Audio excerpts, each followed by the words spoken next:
नमस्कार, मैं हूं राजेश बादल। कुदरत की तबाही का एक ऐसा मंजर जिसके बारे में कभी किसी ने सोचा भी न था। पूर्णमासी की सुबह समंदर से सुनामी की शक्ल में एक ऐसा शैतान निकला जिसने पूरी कायनात की काया ही बदल डाली। भारत और इसके पड़ोसी देशों में तबाही का तांडव मचाने के बाद ये लौट गया, वापस समंदर में अपने आगोश में समा गया और रह गया सिर्फ मौत का मातम।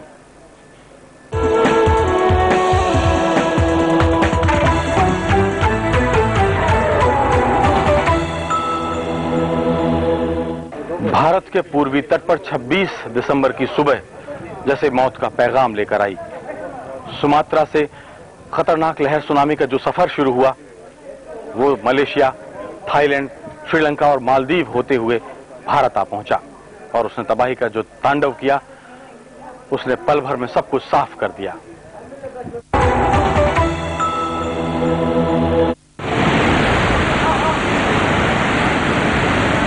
चेन्नई के मरीना बीच पर हर रोज की तरह हजारों लोग 26 दिसंबर की सुबह आए तो थे सागर की लहरों का लुत्फ उठाने, लेकिन जब लहरें लपलपाती हुई उनकी तरफ आगे बढ़ी तो भगदड़ मच गई।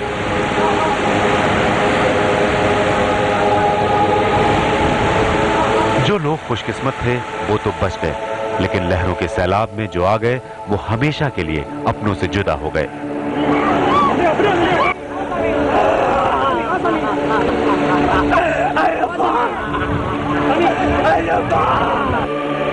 लहरों पर सवार होकर मौत करीब 2000 किलोमीटर दूर इंडोनेशिया के सुमात्रा द्वीप से आई। ये लहरें हिंद महासागर की तलहटी में आए भयंकर भूकंप के झटकों से बनी थी। रिक्टर स्केल पर 8.9 तीव्रता वाले भूकंप के जोरदार झटकों ने हिंद महासागर के पानी में इस कदर हिलोरें पैदा की कि लहरों की शक्ल में भूकंप की ताकत हर तरफ हजारों की जान लेने निकल पड़ी।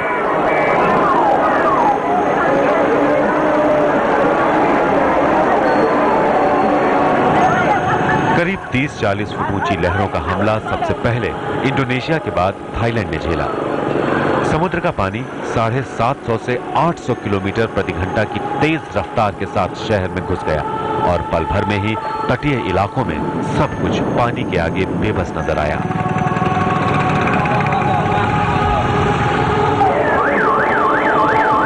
थाईलैंड में जानमाल को नुकसान पहुंचाने के बाद तबाही वाली ये तरंगे श्रीलंका और मालदीव पर जा पहुंची। श्रीलंका में लहरों ने ऐसी तबाही मचाई कि सरकार ने वहां नेशनल इमरजेंसी का ऐलान कर दिया है। समुद्र तल से महज कुछ ही मीटर की ऊंचाई पर आबाद मालदीव के द्वीपों में भी समुद्री लहरों ने खूब कहर बरपाया।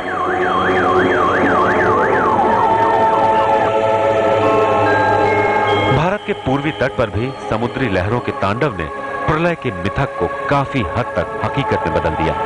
यहाँ लहरों ने सबसे ज्यादा जानमाल की भारी तबाही तमिलनाडु के चेन्नई और नागपट्टनम में मचाई है। तमिलनाडु के अलावा आंध्र प्रदेश के तटीय इलाके, कृष्णा जिले के मछलीपट्टनम और प्रकाशम के समुद्र से सटे इलाकों में भी लहरों ने सब कुछ तहस नहस कर दिया है।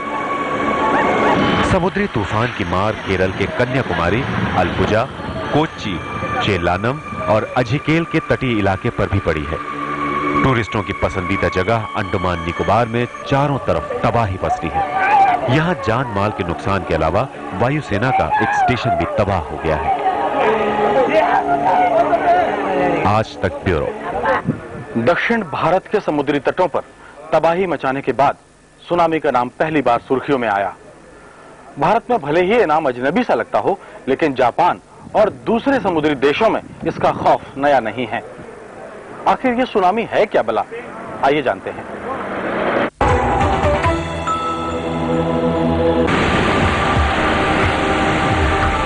सुनामी यानी जापान के तट पर अक्सर तबाही मचाने वाली ऊंची लहरों का तूफान। सुनामी यानी ताकतवर लहरों का ऐसा सिलसिला जो कुछ ही पलों में सब कुछ तहस नहस कर समुद्र से सटे इलाकों का मंजर ही बदल देता है।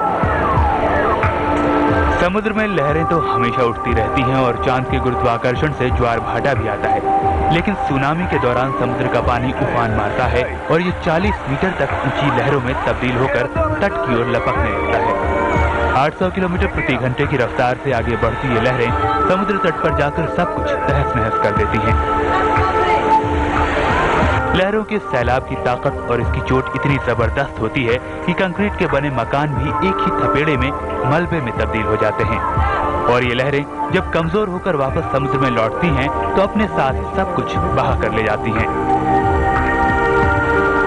सुनामी की ताकत इतनी जबरदस्त होती है कि हजारों सालों के बाद छोटी लहरें समुद्र का जो खूबसूरत ढलवा बीच तैयार करती हैं, उस बीच की सारी रेत को सुनामी एक ही झटके में समेटकर उसे खाई में बदल सकती है।